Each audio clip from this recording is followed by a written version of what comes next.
আসসালামু আলাইকুম রাহমাতুল্লাহ। আমার হাতে যে ফোনটা দেখতেছেন পাওয়ার অন হইতেছে প্লাস অফ হইতেছে, এগুলা সেট বেশিরভাগ এরকমই হয়। মানে স্যামসাং A10s A10 এগুলা সেট এরকম সমস্যায় আসে। এগুলা সমস্যা মূলত আসে কোন জায়গা থেকে?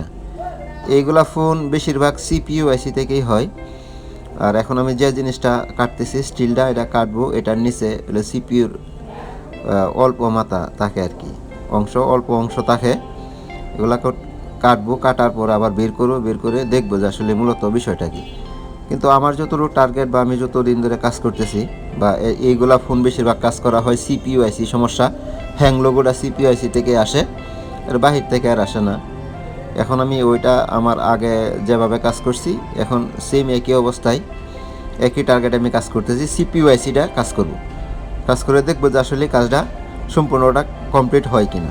আর এই ভিডিওটা সম্পূর্ণটা যদি দেখতে চান বা এই ফোনের এই সমস্যাটাকে সমাধান হয় কিনা, তাহলে ফুল ভিডিওটা দেখুন, আমার সঙ্গে থাকুন এবং ফুল ভিডিওটা দেখুন, তাহলে বুঝতে পারবেন আসলেই হ্যাং লোগোটা কোন জায়গা থেকে আসে, সিপিইউ আইসি থেকে আসে নাকি অন্য কোনো জায়গা থেকে আসে।